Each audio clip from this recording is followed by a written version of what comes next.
second graders. I hope you are ready for another day of math.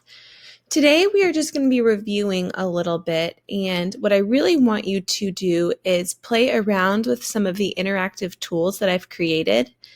I used this in my math lesson on Friday with the in-person kids, and they gave me good feedback, and I've continued to tweak or make changes to try to make the interactive tools easier. So I would love if you gave me feedback too. Now here's how it's going to go. I made this slideshow and it says math review. You can click on the sides. Now when you log on to your version of this, it might ask you to log on or log into Google. You're going to use your username that you normally log in with Canvas. So it's the first 5 letters of your last name, the first 3 letters of your first name, and then it normally has some numbers. Then you'll write at mccsc.net, and then you'll use your normal 5-digit code, and that will get you in here. Yours will look just like mine. You'll have this sidebar on the left, table of contents. Now you can press present, especially when you're counting. So this is the only way that it will let you play the video if you're in present mode, but you cannot be in the present mode if you are doing the interactive tools. So I've created 3 activities, and this is what I want you to play around with and give me feedback on. So the directions are drag the 2-dimensional and 3-dimensional shapes to the correct column.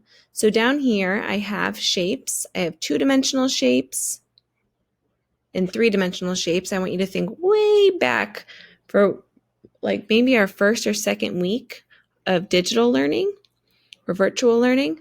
And you are going to, this is very important, you're going to use your finger and you're going to touch the middle of a shape just one time. And it will highlight blue like it has for me. Now you're going to put your finger in the middle of that shape and drag over to the correct column. Now it's not going to drag unless you click once, wait for it to highlight, and then you can move the shape. Now some problems that arose for the in-person kids is when it is highlighted blue, if you put your finger on the side, sometimes it makes it long and it changes it. So I want you to look up at this top back arrow up here. This is going to be your friend. If you accidentally do something, if you press that, it will take it back to what it looked like before you made the little mistake. Okay? So that's really important. That's going to be your friend. But I will leave this up here. That's what you're going to do. You're going to drag the shapes to either the 2-dimensional column or the 3-dimensional column. Remember, 2-dimensional shapes are flat and 3-dimensional shapes are real life shapes. So this is a cylinder. It looks like a can of soup, a cube.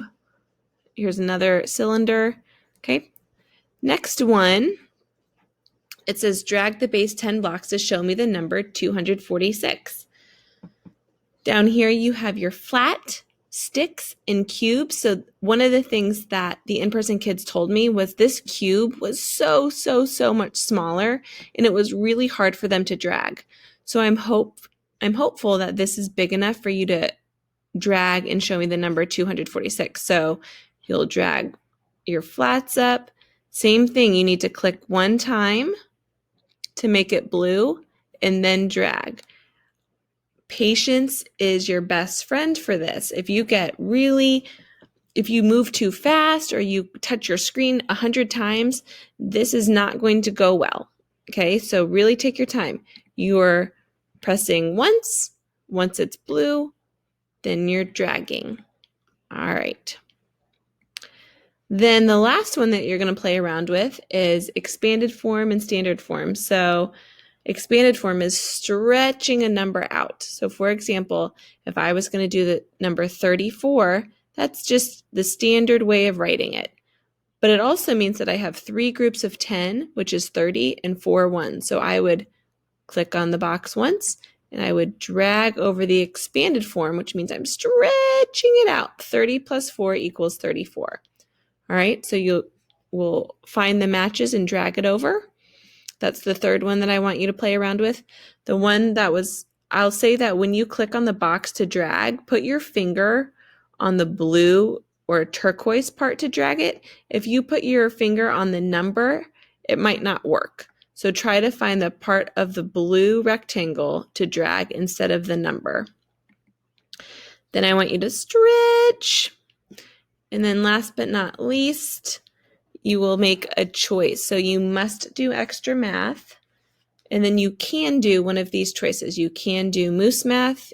There's a Bridges Challenge, and then a color by number in your math packet.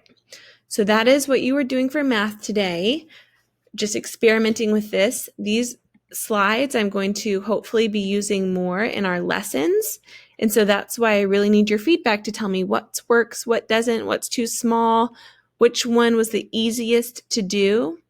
This shape one was the easiest for the in-person kids to do, but maybe now that I've made the changes to these two, maybe you'll find that these two are better. All right, have fun. Remember to tell me what you think of these. I hope you enjoy them, and I will see you tomorrow for math.